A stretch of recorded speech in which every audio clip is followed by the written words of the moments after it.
Muy bien, buenos días a todos. Estamos en el coloquio de física del Departamento de Física del CIMBESTAF. Hoy nos acompaña como invitado el doctor Alejandro Pérez Riascos. Voy a hacer una breve presentación de él. El doctor Alejandro Pérez Riascos es investigador en sistemas complejos en el Instituto de Física de la Universidad Nacional Autónoma de México. Hizo una maestría en Ciencias Físicas en la Universidad de los Andes y en su doctorado en el Instituto de Física de la UNAM. Entre sus temas de interés están la ciencia de redes, la teoría espectral de grafos, el estudio de procesos dinámicos en sistemas complejos, los métodos para el análisis de bases de datos y el cálculo fraccionario. De acuerdo a datos de Google Académico, cuenta con alrededor de 30 publicaciones en estas áreas que han acumulado más de 500 citas. En particular, en 2019 publicó el libro Fractional Dynamics on Networks and Lattices. Alejandro, muchísimas gracias por haber aceptado esta invitación. Gracias, Iván. ¿Ahí me escuchan bien?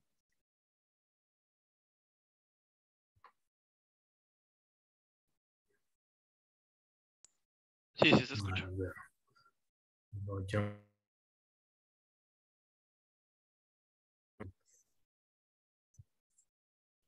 No sé, no escucho.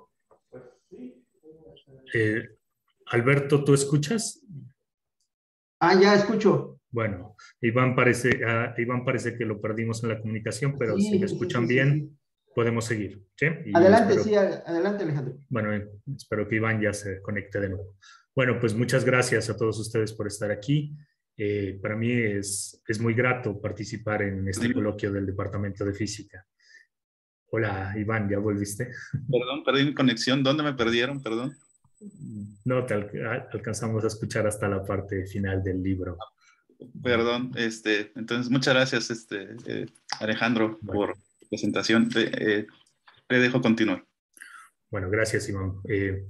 Pues muchas gracias por la invitación también. Para mí es muy grato estar en este coloquio del Departamento de Física.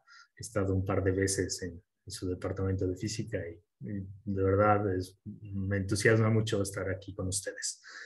De lo que les voy a hablar es de una serie de trabajos que he venido desarrollando en el contexto de combinando técnicas de la física, de la física estadística, para el análisis de la movilidad humana en ciudades. Entonces van a ver en toda la presentación que estoy cambiando entre temas de la física, muy de la física, y temas ya de análisis de datos. Y de lo que les voy a hablar ya en detalle es esto. La primera parte está motivada por los vuelos de Levy. Todo esto es de interés para los físicos porque es una forma de difusión anómala y que está descrita por algo que es una difusión fraccionaria. En particular, lo que quiero mostrarles aquí es que todo este formalismo se puede extender a redes y se puede hablar de difusión fraccionaria en redes. En una segunda parte voy a hablarles ya de lo que he hecho con datos de movilidad, en particular los datos, el análisis de datos de una red social que se llama Foursquare, también análisis de sistemas de bicicletas compartidas y taxis en la ciudad de Nueva York. Y por último, ya una vez visto esto de la movilidad, hay la motivación para explorar diferentes temas en la física y de eso les voy a hablar al final. Hay una parte de caminatas aleatorias markovianas y finalmente se cierra todo esto con un trabajo muy reciente que he hecho sobre el análisis del sistema Metrobús en la Ciudad de México. Entonces, bueno, vamos a empezar con la motivación, o sea, ¿por qué un físico termina estudiando movilidad en ciudades? La motivación son los vuelos de Levy. Estos vuelos de Levy son una generalización del movimiento browniano. Seguro ustedes lo conocen muy bien. El movimiento browniano, pues esta dinámica aleatoria en la que una partícula se mueve a un lugar cercano aleatoriamente y se empieza a tener unas trayectorias aleatorias, que todo eso se puede describir por medio de una ecuación de difusión.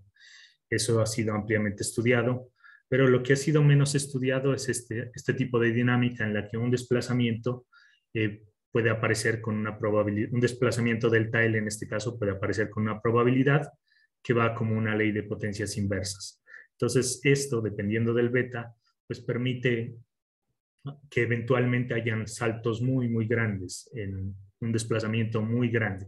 Entonces, Aquí lo que presento son dos simulaciones Monte Carlo de este proceso, de los vuelos de Levy.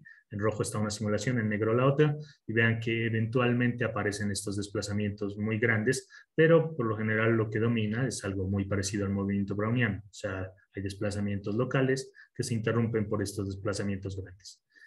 Este tipo de fenómenos se ven en la física, se ven, por ejemplo, en la difusión en medios porosos, cuando el medio es complejo y tiene una estadística, por ejemplo, medios porosos con una estadística de tamaños de los huequitos en el material que sigue este tipo de leyes de potencias, pues se puede ver algo así.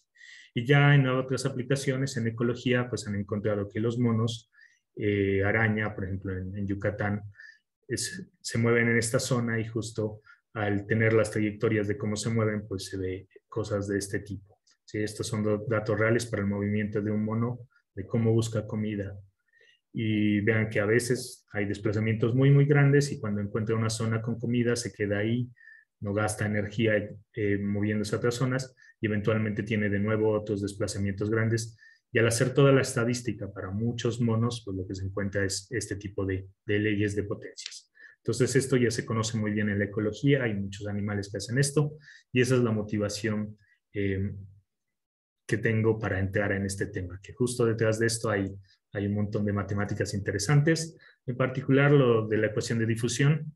Para el movimiento browniano, pues esto es lo que les había descrito del movimiento browniano. Estas son muchas simulaciones Monte Carlo del movimiento browniano. Y cuando uno quiere hacer como el análisis de promedios de ensamble, de cómo están las posiciones de las partículas, pues se llega a una ecuación de difusión en la que domina o la parte espacial, esa localidad en la parte espacial es capturada por este laplaciano, que ustedes pues lo conocen bien, es este operador que es local. Entonces aquí toda la dinámica es local y entonces lo interesante es ver cómo se modifica cuando pongo esto que es no local, estos desplazamientos de largo alcance. Entonces, cuando se analizan los vuelos de Levy, lo que tenemos son que toda esa parte del laplaciano ahora se convierte en un operador más general que entra en algo que se llama el cálculo fraccionario. En el cálculo fraccionario hay derivadas de cualquier orden, mientras en el cálculo tradicional derivamos una vez, dos veces, en el cálculo fraccionario podemos derivar a la 0.7, a la 0.99, derivar a la raíz de 2 y así. Entonces, detrás de esas definiciones del cálculo fraccionario lo que hay es, lo que existe es una no localidad. Entonces, cuando incluimos derivadas fraccionarias en ecuaciones de la física, lo que estamos capturando son fenómenos que pueden incluir memoria, si hablamos del tiempo, o que pueden incluir como una no localidad espacial por medio de unas leyes de potencias, que en el caso del operador laplaciano fraccionario es la definición matemática de esta parte, es esta integral. Entonces vean que a diferencia de esto, que era muy local, ahora ya estoy capturando de alguna manera en la descripción del proceso esta parte de aquí, que son estas leyes de potencias. Aquí esta definición está para cualquier espacio de dimensión n, y entonces el gamma entra aquí y bueno, tenemos esta forma de capturar la no localidad del proceso. Entonces, cuando inicié mi doctorado, pues la motivación era, bueno, ¿y cómo son el equivalente de estas cosas en redes? Esa era la motivación en mi doctorado, la pregunta inicial de cómo se ve estos vuelos de Levy en redes. Y bueno, resulta que para el caso de la difusión normal, el movimiento browniano, pues todo eso ya se había hecho. Se hizo en unos trabajos de hace unos 15 años más o menos. Y la clave de todo esto es pensar que este operador laplaciano ahora tiene un equivalente en la red, que es algo que se llama la matriz laplaciana. Esa matriz laplaciana contiene información de cómo está conectada la red, está definida en términos, los elementos L y J de esa matriz laplaciana están definidos en términos de esta matriz de adyacencia, que nos dice qué está conectado y qué no está conectado en la red. Entonces, esto tiene ceros y unos que me dice, con 0 no hay una conexión y con 1 hay una conexión. Entonces, vean que toda esta matriz L pues captura cómo es la dinámica y simplemente uno empieza a establecer equivalentes. La ecuación de difusión ahora en una red se ve algo así y detrás de esto hay un caminante aleatorio con probabilidades de transición de pasar de un nodo a otro, que son proporcionales a cómo está conectada la red.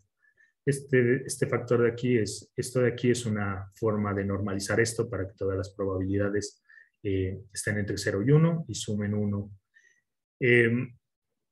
Entonces, con esto lo que tenemos es el equivalente al movimiento browniano, y lo que sale de aquí es un proceso, un caminante que puede ir moviéndose por las líneas de una red aleatoriamente.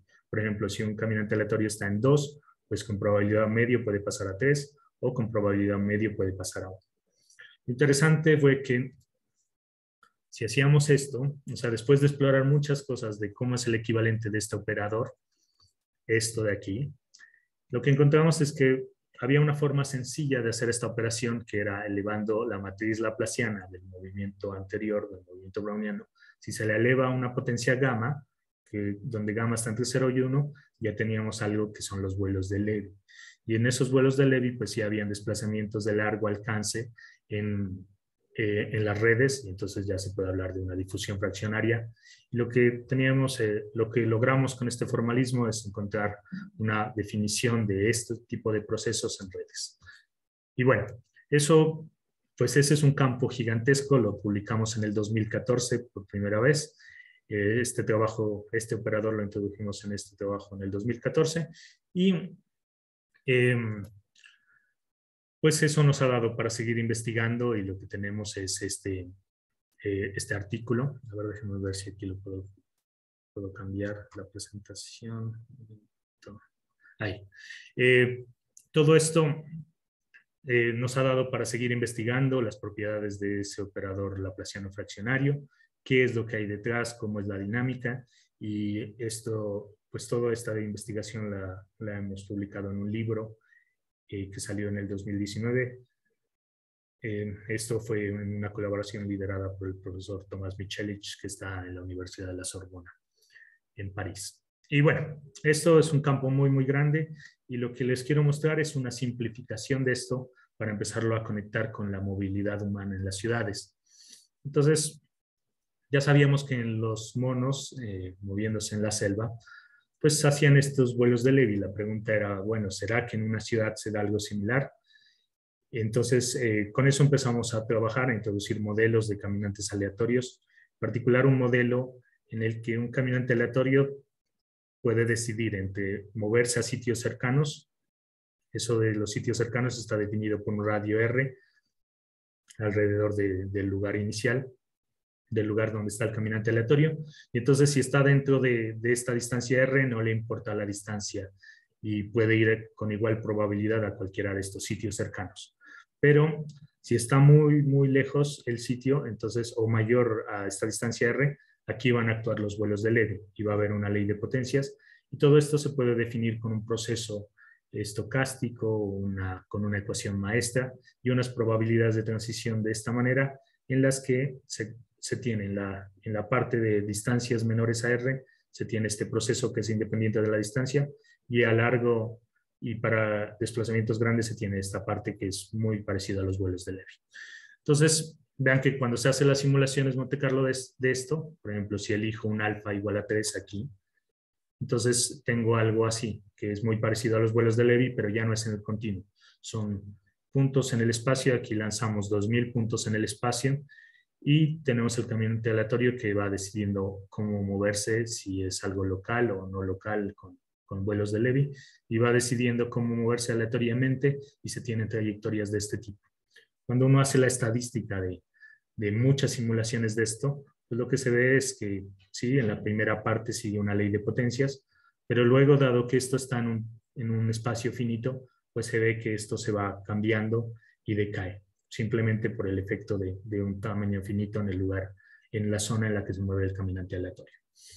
Entonces, pues una vez que ya teníamos esto, pues la idea era probarlo ya con datos reales, saber, y lo que queríamos saber es, bueno, si ya tenemos datos como es el R, como es el alfa, y eso nos motivó a empezar a analizar diferentes datos en los que un modelamiento de este tipo pueda tener sentido. Entonces, estamos modelando el proceso como un caminante sin memoria, o sea, no tiene rutinas, no regresa a la casa. Entonces, había que buscar unos datos que nos ayuden a eso. Los primeros datos que encontramos fueron los de una aplicación de celular en los que la gente va reportando sus ubicaciones. Tenemos datos para Nueva York y Tokio. Y son los datos de la red social Foursquare. Entonces, los usuarios de esta red social lo que hacen es reportar dónde están. Y les gusta reportar dónde están, o sea, es como para presumir prácticamente en dónde estás. Y entonces tenemos los datos de 10 meses de personas en Nueva York y en Tokio, reportando continuamente los sitios que visitan.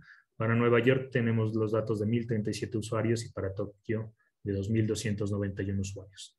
Y entonces con esto ya lo que tenemos son los sitios que va a ir reportando las personas, pues van a ser nuestros lugares de interés en este tipo de modelamiento. Y lo que queremos ver es cómo se dan las probabilidades o cómo es la estadística de los desplazamientos para saber si son vuelos de Levy o no. Entonces, este es el tipo de datos que tenemos. En rojo son los check-ins de una persona en Nueva York, en esta parte. Todo esto en rojo son un usuario y en blanco son otro usuario. Y vean que pues se ve que hay veces que los desplazamientos son a sitios cercanos, pero eventualmente se tienen desplazamientos muy grandes. Lo mismo para este usuario en blanco, también tiene desplazamientos muy cercanos en esta zona, pero eventualmente va a lugares y viaja a muchas distancias. Lo mismo pasa en Tokio. En Tokio tenemos este usuario en rojo y este usuario en blanco. Y algo que también vemos aquí es que estos usuarios pues, pueden coincidir en alguno de esos sitios de interés. Pero la pregunta más importante era saber si aquí tenemos vuelos de Levy. O sea, si de alguna manera al hacer los análisis tenemos algo parecido a esto que habíamos visto en las simulaciones, una ley de potencias al menos. Y bueno, también otra de las cosas que cuando estaba haciendo la investigación me preguntaba es cómo va a ser, si va a coincidir el análisis estadístico, si son totalmente diferentes los resultados. La gran sorpresa que me llevé cuando analicé esto es que a pesar de que las ciudades son muy distintas, Tokio es muy distinto a Nueva York, la cultura, la densidad poblacional es muy distinto, cuando hacemos los análisis de los desplazamientos R en kilómetros, reportados en kilómetros, pues tenemos que la probabilidad de tener un desplazamiento R en la primera parte va como una ley de potencias inversas y luego decae. Y este fenómeno es el mismo, es muy similar pues en Tokio y en Nueva York. Es tan similar que cuando hice por primera vez el análisis de los datos, pues pensé que había confundido las bases de datos y que todo estaba mal. Pero luego ya buscando en detalle qué era lo que estaba sucediendo, pues sí, en realidad pues la dinámica en Tokio y en Nueva York en este tipo de análisis es similar. Y esto motiva muchas investigaciones porque entonces la pregunta es, bueno, ¿por qué son similares? ¿Y será que en todo tipo de datos, datos de movilidad son similares o simplemente es en esto de Foursquare? Entonces eso abrió como prácticamente una línea completa de investigación de temas de movilidad en ciudades. Esto lo publicamos en el 2017, pero además de esto de los desplazamientos y los vuelos de Levy, también nos interesaba algo que se llaman las redes de encuentro. En las redes de encuentro, pues vemos que en estos datos las personas podrían coincidir en algún sitio. Y entonces, pues hay diferentes investigadores interesados en algo que son las redes de encuentro. Estos, por ejemplo, es un ejemplo de un experimento que hicieron con niños en una primaria, en las que cada niño tenía un sensor. Y si está cerca de otro niño, entonces aquí cada nodo es un niño y las líneas significa que están muy cerca. Están de frente y están muy cerca. Y bueno, esto pues tiene mucho interés en la propagación, por ejemplo, de enfermedades respiratorias y que eso pues desde el 2020 ha sido así muy importante entenderlo. En el caso de la movilidad en Nueva York, lo que hicimos es, bueno, si al menos coincidieron una vez en los 10 meses, si coincidieron en un sitio, entonces vamos a crear una línea en esta red. Entonces, cada nodo aquí representa a un usuario de Foursquare y las líneas significan que al menos hubo un encuentro. Entonces, vean que esta red en realidad no es una red en la que hay pocas conexiones, es una red muy conectada. Incluso se pueden hacer diferentes análisis en el tema de redes y lo que se ve es que es una red con la propiedad de mundo pequeño. O sea, cualquier cosa que se propague por aquí, por ejemplo, un rumor, una enfermedad respiratoria, se va a propagar muy rápido. Si pongo una línea, al menos cuando hay dos encuentros, en Nueva York ya se reducen un poco las conexiones en la red y se ve esto. Y si son al menos 3 encuentros, pues 3 encuentros o más, pues ya lo que tenemos es esto. Sin embargo, pues estas redes están muy conectadas, tienen propiedad del mundo pequeño. Y en este caso, para Tokio, resulta que en Tokio las personas coinciden mucho más. Y entonces tenemos que para un encuentro o 2 o 3 encuentros, pues hay muchísimas conexiones aquí. Entonces, pues esto es muy, muy importante ahora con lo que hemos estado viviendo con lo del COVID, la pandemia, simplemente porque esto justo combina la movilidad, la forma en la que se mueve la gente en las ciudades y la forma en la que coincide. Entonces, a este tipo de información que tenemos aquí, pues hay que ponerle, se puede implementar un modelo en el que hay una persona infectada, una recuperada, una susceptible, y con eso se va haciendo análisis de epidemias, pero teniendo en cuenta la movilidad, que la movilidad tiene estas características. O sea, no es una movilidad en un espacio continuo ni nada de eso, sino que es un espacio donde pueden coincidir las personas. Y bueno, con el fin de seguir buscando si hay vuelos de Levy o no en datos de movilidad, pues lo que hicimos en un trabajo que publicamos en el 2019 fue analizar los sistemas de bicicletas compartidas. En estos sistemas hay estaciones de bicicletas, un usuario puede tomar una bicicleta y llevarla a otra estación. Aquí en la Ciudad de México, pues también muchos de ustedes pues deben ser usuarios del sistema Ecobici. Vale, estoy escuchando esto. Bueno, muchos de ustedes deben ser usuarios del sistema Ecobici, que tiene también estaciones similares. Y también estos sistemas también aparecen en espacios más reducidos. Por ejemplo, aquí en la UNAM tenemos el sistema Bici Puma, que tiene solo como 15 estaciones, pero justo es el mismo principio. Y entonces, para City Bike y el sistema Divi en Chicago, pues estos puntos denotan las estaciones y se los puede ver como los sitios de interés en un modelo de este tipo. En un modelo de este tipo, pues justo de todas estas zonas pueden ser los sitios de interés, ahora van a ser nuestras estaciones. Y la meta es saber, bueno, cuál es el radio R y cuál es el alfa y si está relacionado con vuelos de Levy. Entonces, para esto tenemos datos de muchos años de cómo ha funcionado el sistema, de cuántos usuarios viajan de una estación a otra y se pueden analizar para buscar cómo quedan en nuestro modelo. Y después de hacer muchos análisis, se ve que un buen ajuste, digamos, a los datos se da cuando el radio de lo que es local, a estaciones cercanas a los que no importa la distancia del viaje, si R es 1 kilómetro, se define este radio local y el desplazamiento de largo alcance de alguna manera está definido por un alfa que tiene un 2 aquí. Y cuando se hacen las simulaciones Monte Carlo de un modelo de este tipo, pues se ven trayectorias se ven este tipo de trayectorias. ¿Sí?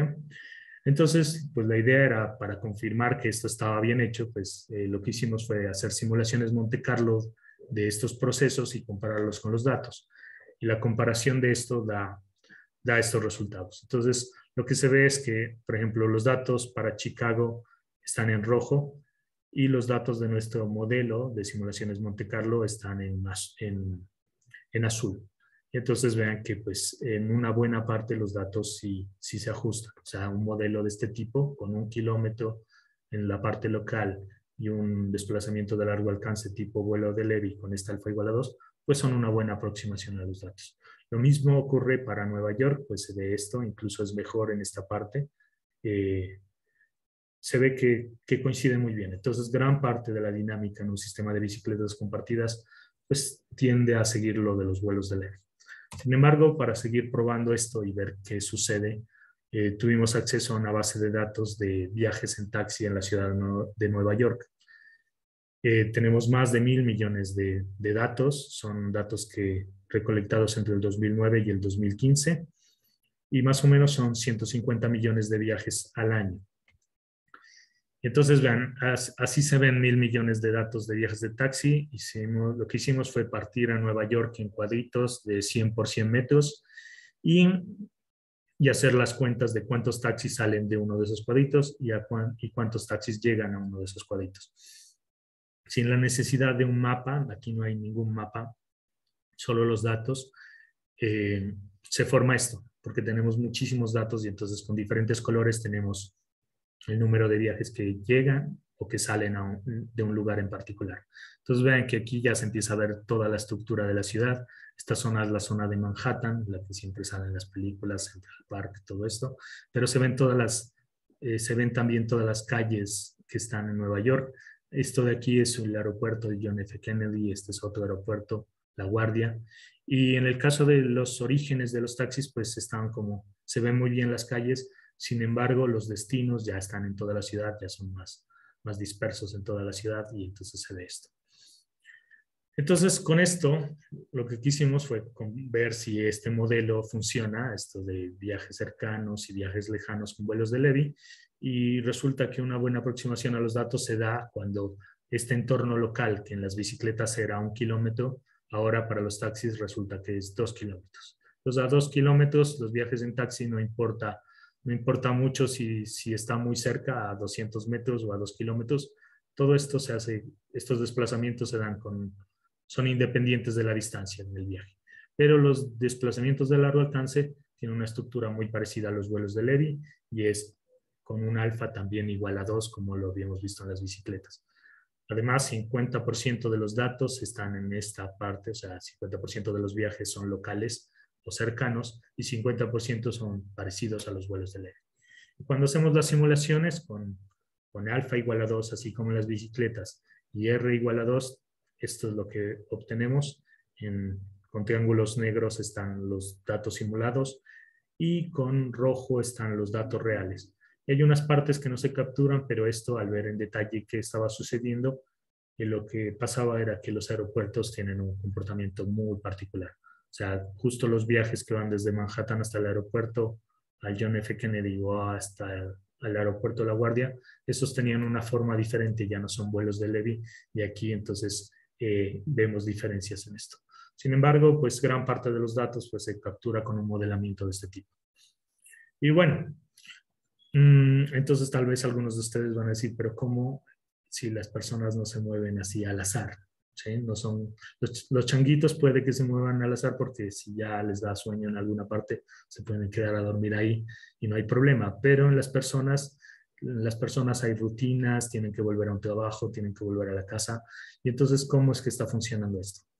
Bueno, pues resulta que esta parte de la marcovianidad en la que funciona bien, esta parte de procesos sin memoria, o sea, solamente considerando los saltos de un lugar a otro, pues funcionan en casos como los sistemas de bicicletas compartidas. En realidad lo que estamos viendo es como el comportamiento promedio de todos los usuarios que utilizan estas bicicletas y las bicicletas no tienen que regresar a una zona particular, por ejemplo. Entonces, en sistemas de bicicletas compartidas, un modelamiento de este tipo es apropiado. En los taxis también, en realidad nos está capturando como la parte de rutinas de las personas. Y esto también se podría utilizar para, si tuviéramos acceso a datos, por ejemplo, de taxis en Uber, también podría funcionar un modelamiento de este tipo. O hay también en las ciudades, en movilidad, hay algo que se llama las encuestas de origen-destino, que es simplemente preguntarle a la gente, bueno, generalmente, ¿cómo son sus viajes en una ciudad? ¿Dónde inician sus viajes? ¿Dónde terminan? Y bueno, sin embargo, pues para hacer más real los análisis, pues tenemos que incorporar otras cosas. Ya lo que sí sabemos bien es que pueden haber vuelos de Levy en la movilidad. Sin embargo, algo que necesitábamos tener en cuenta son las rutinas. Entonces, estas rutinas pues muchas veces están asociadas al regreso frecuente a un lugar. Y también algo que nos interesa para analizar la movilidad es conocer algún tipo de matemática que nos ayude a analizar cómo estas personas o agentes moviéndose en una red pueden coincidir. Entonces, motivado por todo esto, pues empezamos una serie de trabajos. Recientemente, desde hace más o menos 10 años, hay un gran interés por modelar procesos que se reinician aleatoriamente. Entonces hay una gran industria de eso, y es que por lo general un proceso con reinicio puede beneficiarse de estar reiniciando en su configuración inicial. Y entonces estos problemas pues nos habían explorado en redes. Entonces en el 2020 publicamos un trabajo en el que un caminante aleatorio se va moviendo con las probabilidades de transición de ir de un lugar a otro, L y M, pero eventualmente regresa a un nodo R. Y esto se puede ejemplificar con una turista, por ejemplo, que va visitando lugares, no le interesa mucho, pues, si va de manera ordenada visitando estos sitios, sino conociendo, y lo que hace es saltar aleatoriamente a sitios de interés en una ciudad o en un pueblo pequeño, pero eventualmente tiene que regresar al hotel y después de eso reinicia su dinámica y sigue explorando. Eso pues resulta que se puede describir matemáticamente como un proceso en el que hay una matriz de transición de un caminante sin reseteo, y aquí hay un operador de reseteo, una matriz que nos dice que el proceso se reinicia a un nodo R, y hay una probabilidad de reseteo. Entonces, todo este fenómeno se puede modelar con esta nueva matriz de transición que incluye el reseteo y el nodo donde se realiza el reseteo, y podemos hacer la evolución, por ejemplo, calcular la probabilidad de iniciar en un nodo I y llegar a un nodo J al tiempo T. Se la puede calcular simplemente encontrando los elementos de esta matriz pi elevada al tiempo t, donde aquí el tiempo es discreto, o sea, es 1, 2, 3, así. Entonces, con los elementos de esta matriz ya podemos encontrar probabilidades, pero lo interesante es que este problema se puede conectar solamente con las propiedades que tiene la dinámica sin el reseteo. Entonces, en el análisis de procesos estocásticos que ocurren en redes o procesos sin memoria, podemos tener los eigenvectores de esta matriz de transición que nos da toda la definición de la dinámica, y hay eigenvectores derechos, hay eigenvalores aquí, y hay también eigenvectores izquierdos. Esto es algo particular que se da en procesos estocásticos, pero por ejemplo en la mecánica cuántica estos eigenvectores derechos y izquierdos coinciden. En este caso no, pero se los puede calcular. Hay eigenvectores izquierdos derechos, y con todo esto ya podemos calcular las probabilidades de iniciar en I y llegar a J al tiempo T, simplemente haciendo estas operaciones que incluyen la información de los eigenvectores y de los eigenvalores. Lo interesante, esto es el análisis para el caso de la dinámica sin reseteo. Lo interesante de todo esto es que se puede conectar con el proceso con reseteo, y entonces nosotros en procesos dinámicos en redes, pues nos interesa conocer muchísimo sobre los eigenvalores y los eigenvectores, porque justo esos nos definen cómo es el proceso. Entonces hay libros completos sobre esto. Para diferentes tipos de redes pues están los eigenvalores, los eigenvectores, y entonces con esto lo que nos interesaba era saber cómo se modifica cuando incluimos la dinámica con reseteo. Y resulta que todo esto se podía hacer analíticamente, y bueno, esto pues requirió pues bastante trabajo de detalle de hacer todas las matemáticas, pero al final los eigenvalores pues están conectados con los eigenvalores de la nueva matriz que tiene el reseteo, están conectados con la matriz original sin reseteo. Y los eigenvectores se modifican, pero solo hay dos tipos de eigenvectores que se modifican. En el caso de eigenvectores izquierdos, esta es la modificación, y en el caso de eigenvectores derechos, esta es la modificación. Y con todo eso, pues ya podemos hacer análisis. En particular, nos interesa, por ejemplo, hay una cantidad que es de interés, que es el tiempo medio de primer paso, el tiempo necesario por el caminante para iniciar en I y llegar a J por primera vez. Si tiene reseteo, y aquí el reseteo es al nodo inicial, que en estas simulaciones lo elegimos el centro de esto. Entonces, aquí con diferentes curvas estoy poniendo los resultados de cómo es el tiempo en función del reseteo para diferentes nodos de destino, de objetivo. Entonces, la dinámica inicia en el centro y puede llegar a cualquiera de estos nodos con diferentes colores, y vemos que en muchos casos, pues, la dinámica se beneficia del reseteo. De alguna forma, es más fácil explorar una red cuando se incluye el reinicio que cuando no está. Y entonces esto lo publicamos en el 2020 y pues abrió muchas cosas más, muchos problemas, y en particular en nuestra conexión en nuestra búsqueda de modelar rutinas en movilidad, lo que hicimos fue extender esto y incluir muchos nodos donde se pueden dar el reseteo con diferentes probabilidades. Entonces, en este caso, lo que tenemos son caminantes con reinicio en múltiples nodos. Entonces, puede reiniciar a un nodo R1 con probabilidad A1, a un nodo R2 con probabilidad A2. Resulta que todo este formalismo que habíamos hecho para los caminantes aleatorios con reseteo a un nodo, pues se puede extender y se pueden calcular analíticamente todo tipo de cantidades, en particular como son los tiempos que tarda en llegar un caminante aleatorio a un cierto nodo, o cómo se modifica todo esto con las diferentes probabilidades de reseteo. Esto lo publicamos en Physical Review el año pasado. Y bueno, también considerando que los caminantes aleatorios pueden coincidir, entonces también desarrollamos todo un formalismo matemático en términos de eigenvalores y eigenvectores de las matrices de transición para conocer cómo son los tiempos en los que dos caminantes aleatorios pueden coincidir. ¿Sí? Si se está moviendo cada uno, por ejemplo, si tenemos a Alice y a Bob, cada uno moviéndose aleatoriamente por esta red, ¿cuánto tiempo les tarda en llegar a un objetivo específico? Y todo este tipo de matemáticas pues las hemos utilizado también ya para propagación de epidemias, de una enfermedad respiratoria en la que se coincide, hay cierta probabilidad de que una persona susceptible sea infectada, y eso es lo que hemos estado haciendo en el contexto de movilidad. Ahora la pregunta es, bueno, ¿y para qué nos sirve hacer todo esto? Pues entender bien, por ejemplo, que hay vuelos del LEVI en cosas de movilidad, pues nos sirve para planear mejor los sistemas de transporte.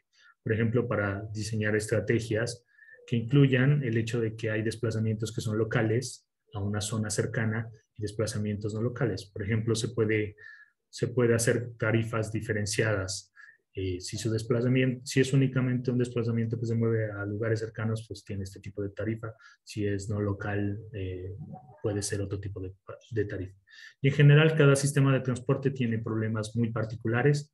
Por ejemplo, en el caso de las bicicletas compartidas, resulta que estas probabilidades de transición, ahí hay una cierta asimetría en el proceso, en el que se acumulan bicicletas en ciertas estaciones y muchas estaciones quedan vacías.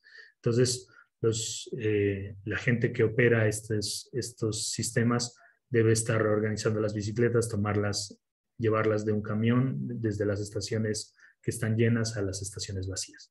Y eso es algo que se debe hacer frecuentemente. Entonces, si de alguna manera entendemos este proceso, lo que podemos hacer es que los mismos usuarios ayuden a rebalancearlo. Por ejemplo, con tarifas de, si me ayuda a mover esta bicicleta desde este lugar hasta otro, usted tiene un descuento en los viajes en bicicleta, por ejemplo.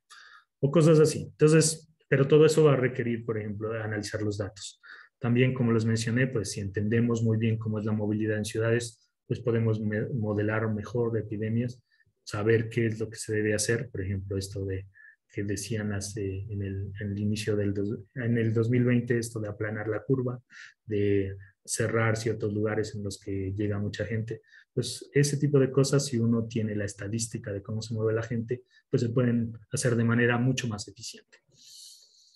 Bueno, entonces, sin embargo, para poder hacer que esto sea real y que a los físicos nos crean que entendemos un poco esto y poder hablar con la gente de transporte en una ciudad, pues debemos estudiar mejor los datos. O sea, debemos ya estar en situaciones más reales. Esa ha sido mi motivación para entrar a estudiar más datos de ciudades. Por ejemplo, los datos del sistema Metrobús están abiertos, cualquiera de ustedes los puede descargar. Y lo que se puede hacer es, en esta investigación lo que hicimos fue clasificar los datos de alguna manera, implementar una forma de clasificación no supervisada. Y pues como nos gustan las redes, lo que hicimos fue convertir todos los datos en una red, y por medio de detección de comunidades, lo que queremos es identificar patrones en los datos.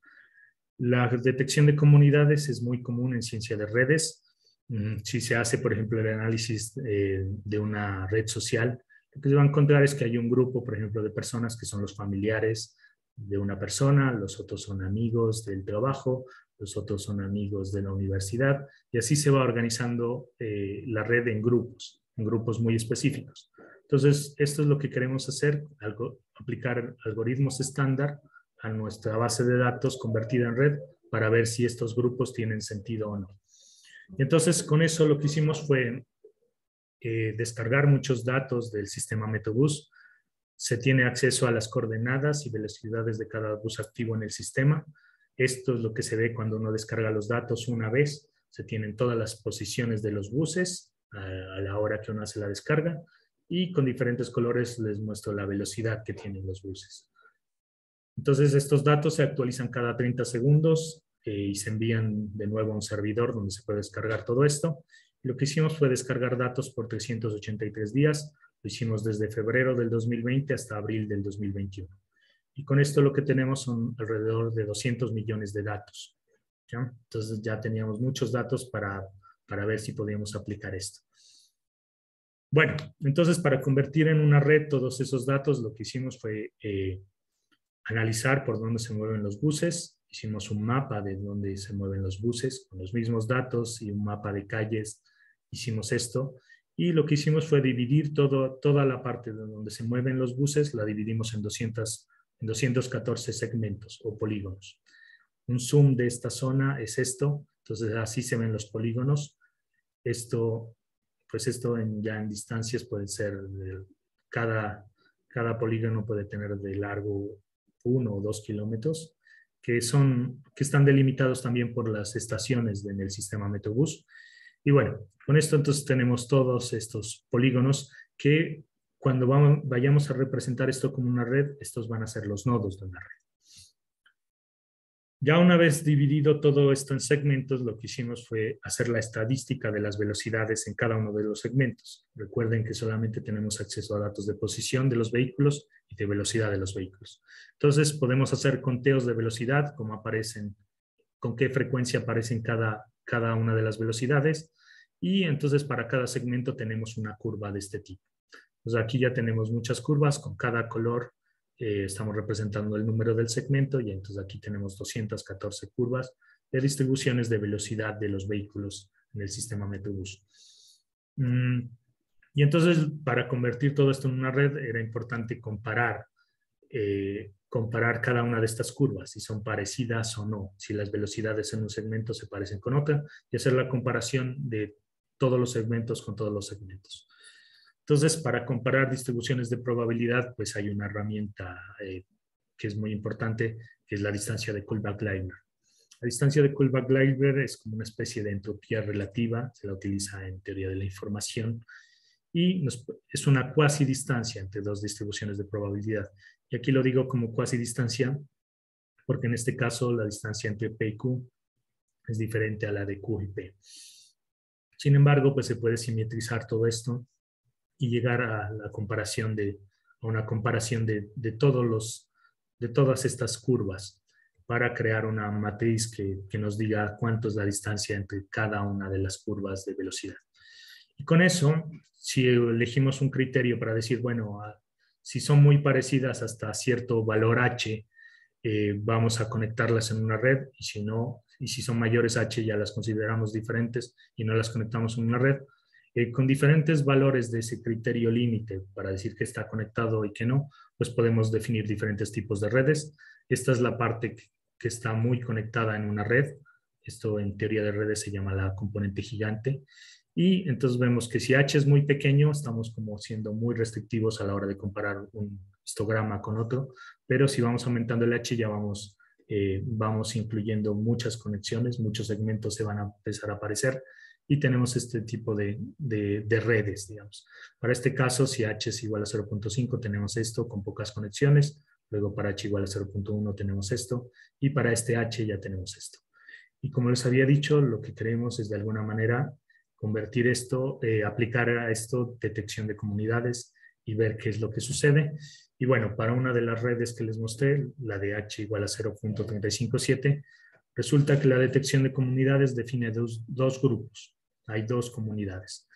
Y cuando ya regresamos a los datos y vemos cómo son las velocidades en estos segmentos, entonces tenemos este tipo de curvas. Y para los segmentos de la comunidad 2 tenemos este tipo de velocidades. Ya interpretando esto, lo que vemos es que de alguna manera los datos solitos con esta detección de comunidades se clasificaron en dos tipos de segmentos. Uno en el que pueden haber velocidades altas, o sea, mayores a 10 metros sobre segundo en cada segmento, que son esta zona, y otra en la que estas velocidades altas comienzan a aparecer con menor probabilidad. Entonces, sola la base la base se clasificó con este criterio y nos llevó a este tipo de, a esta clasificación de dos segmentos. Cuando regresamos al mapa de segmentos, pues podemos colorear y decir, ah, bueno, ahora ya sabemos que en esta zona los vehículos pueden tener mayor velocidad y en estas zonas amarillas los vehículos se mueven un poco, se mueven más lento. Bueno, y esto pues como tenemos este criterio H para crear diferentes redes y hacer los análisis de comunidades, pues decidimos escoger otro H, un H pequeño, y convertimos toda la base de datos en una red en la que ahora hay 6 comunidades. Lo que encontramos ya con los análisis de las velocidades en cada uno de estos grupos es que en realidad lo que antes eran segmentos de alta velocidad se convirtieron en segmentos que pueden tener otras propiedades, otras características. Por ejemplo, estas dos comunidades son de alta velocidad, pero aparecen en otras proporciones en la baja velocidad. Entonces, ya nos empieza a dar muchos más detalles, pero esta parte de aquí es clasificación no supervisada. O sea, en ningún momento nosotros metimos algún criterio para decir qué tipo de segmentos son. Y bueno, entonces esto ya nos va dejando más cerca de lo que es la ingeniería de transporte. O sea, con esto ya podemos empezar a hablar con gente del sistema Metrobús o interesada en la movilidad y podemos empezar ya a trabajar en conjunto para decir, bueno, es deseable que un segmento de esto sea de baja velocidad. Si está ocurriendo la baja velocidad, ¿por qué ocurre, por ejemplo? ¿Qué sucede, por ejemplo, con la contaminación? ¿Será que se contamina más en estos segmentos en los que los buses van a mayor velocidad?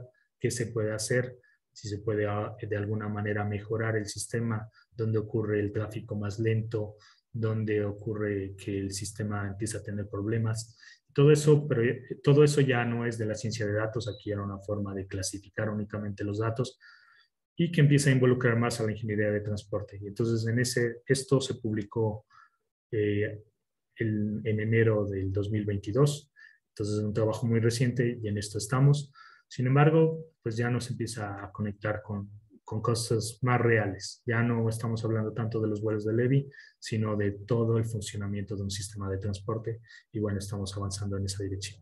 Entonces, como comentarios finales, pues les presenté como muchas cosas relacionadas con caminantes aleatorios en redes.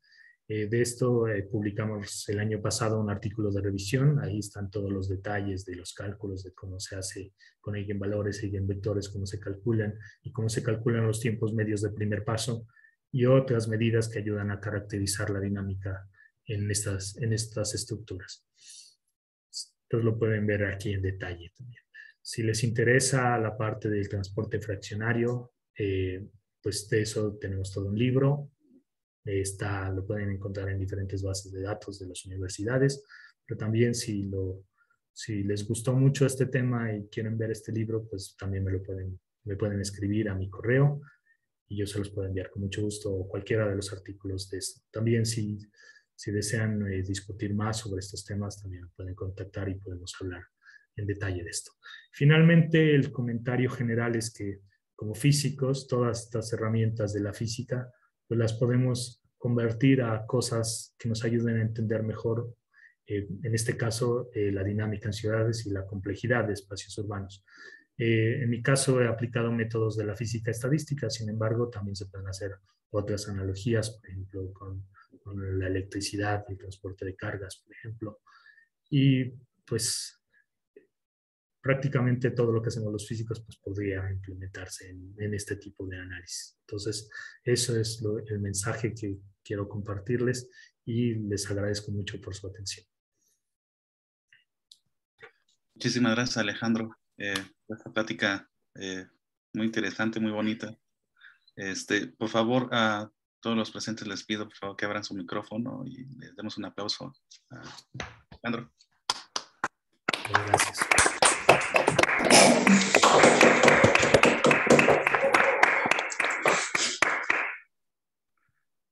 Muchas gracias.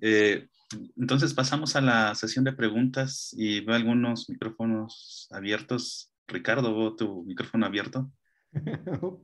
Era para el aplauso. Ah, ok. Sin embargo, si me provocas, yo siempre tengo preguntas. Adelante, Ricardo. Uno de mis maestros, Bruno Giorgini, se dedica a estos problemas de redes, en particular de automóviles. Y me dio algunas clases, pero de estas con pizza y servilletas sobre el tema. Lo que no veo es ruido. En un proceso estocástico me esperaría ver términos de ruido. Eso me parece hasta muy exacto. ¿Entra el ruido en alguna de estas análisis en la modelación de modelos de sistemas particulares? Bueno, o sea, es que todo esto de la difusión pues se puede ver directamente comprobado, ya asumir que es un proceso estocástico y tratarlo con la difusión, o se puede pensar que hay algo más como una ecuación diferencial más ruido, ¿sí? Y eso se puede hacer con la ecuación de Langevin y todo eso. Pero en Eso, este eso enfoque, estaba pensando en la uh-huh, sí, eso, entonces, y están conectados los formalismos, o sea, desde la ecuación de Langevin puede llegar a una ecuación de difusión, por ejemplo. Sí, y eso también se hace con la ecuación de Fokker-Planck y todo eso. En nuestros análisis, pues como lo estocástico del proceso está capturado en las probabilidades de transición. De alguna manera, la meta ha sido tomar datos y convertir todo eso a probabilidades de transición y ver qué sucede. Sin embargo, claro, se puede también decir, bueno, al parecer hay algo determinista, o sea, y eso serviría para la movilidad ya de personas, no de vehículos o cosas así, sino pensar, bueno, tenemos la gente gente no se mueve aleatoriamente definitivamente, tiene una parte determinista, sin embargo, tiene otra componente que es aleatoria, o sea, como decir, bueno, iba a ir a un restaurante y resultó que ese restaurante está lleno y me voy a uno que está cercano. Entonces, se podría también hacer modelamientos de este tipo. Sin embargo, en todo esto que presenté, pues hemos estado con el enfoque de una matriz de transición únicamente. Gracias. Y muy bonita charla, por cierto. Gracias. Gracias.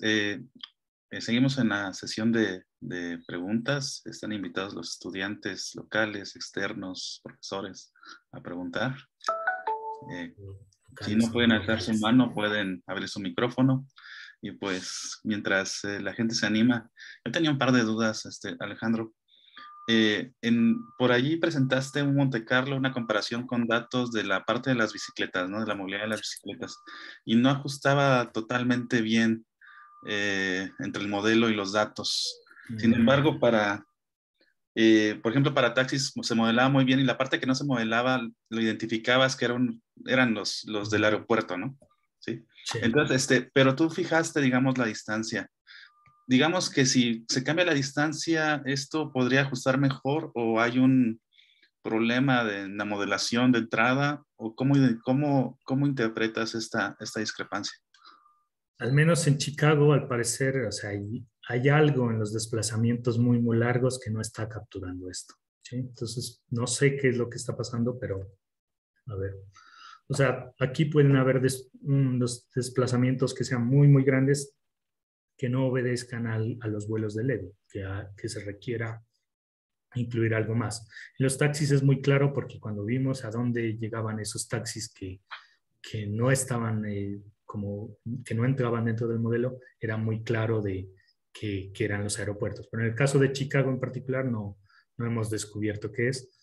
Puede ser que haya un lugar que sea muy turístico, por ejemplo, muy importante, o que a la gente le guste ir mucho y entonces se vuelva un gran atractor que ya no cumple con esto de los vuelos de Levy. Sin embargo, pues también aquí en la visualización, en realidad las diferencias, ¿no? Como esto están leyes de potencias, las diferencias no son tan grandes, ¿sí? O sea, lo hicimos así con leyes de potencias para resaltar, pues, que esto de aquí, pues, en realidad es pequeño, ¿sí? O sea, los modelos se están ajustando bien, captura gran parte de los datos, como por decir algo, el 90% de los datos, y un 10% sí hay que pensar en qué es lo que está sucediendo.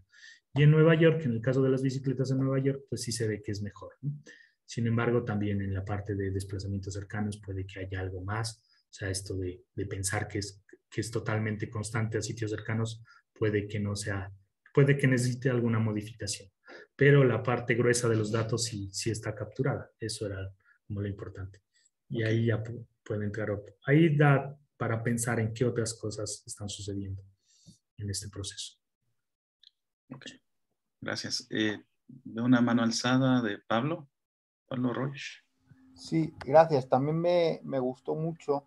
Yo la duda que tenía era algo que quizá aplicaría cuando las muestras de datos analizadas se extienden bastante en el tiempo, ¿no? Cuando son, digamos, de poco tiempo, creo que no. Entonces, en este caso, en que sí es durante bastante tiempo que se distribuye la muestra, quizá podría tener sentido incluir probabilidades que variaran con el tiempo, ¿no?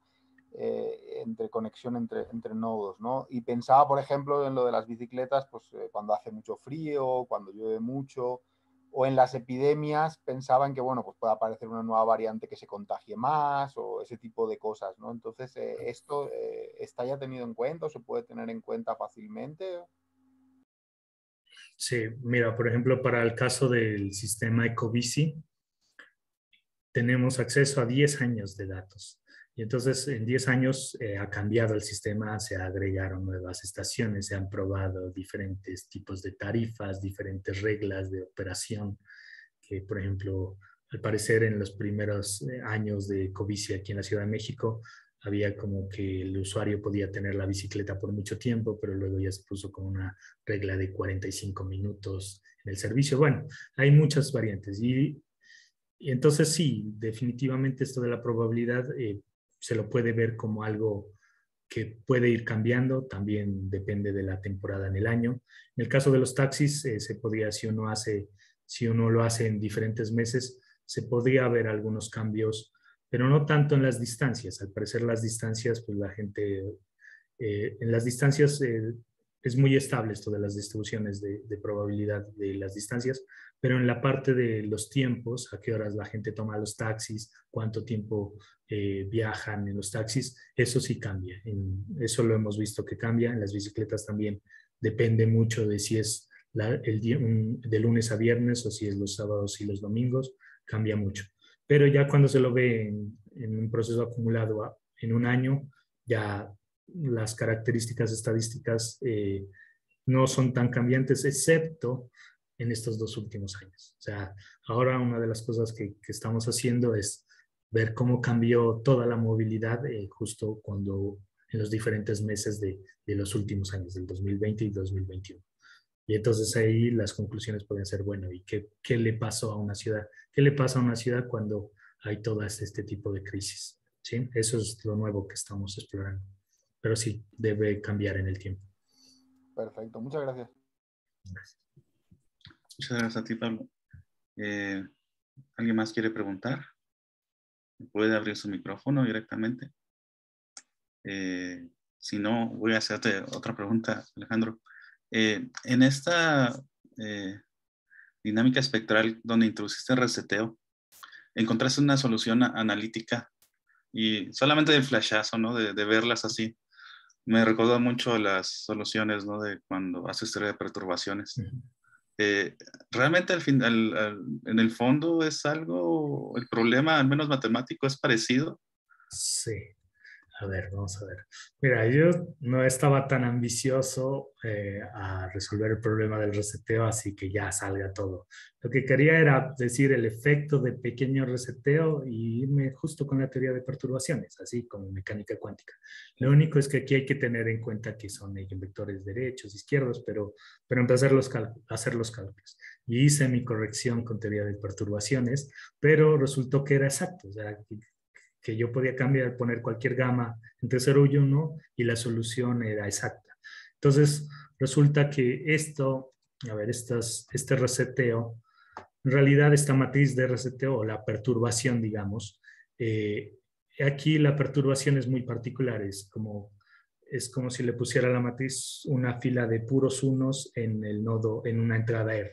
Entonces resulta que en ese caso sí se puede, o sea, la teoría de perturbaciones da la solución exacta. ¿sí? Y entonces esa fue la sorpresa, pero sí, yo no estaba tan ambicioso de encontrar la solución. Después, cuando lo presenté esto en un seminario aquí en el Instituto de Física, pues alguien de estado sólido me dijo, pero es que es como un problema de una impureza, y el problema de una impureza, pues sí, hay un teorema que te dice que sí, que todo da analíticamente. Entonces, bueno, de ahí es donde como que hablar con varios físicos y trasladar este problema desde diferentes enfoques, pues te llevan o sea, aquí estamos hablando de perturbaciones de mecánica cuántica, de cosas de estado sólido, de impurezas y de procesos estocásticos, y todo motivado por un problema que es más de la movilidad. Entonces ahí es donde justo llegamos a lo que digo al final, que como que desde diferentes enfoques podemos aportar a este tipo de problemas de movilidad o de sistemas complejos en general.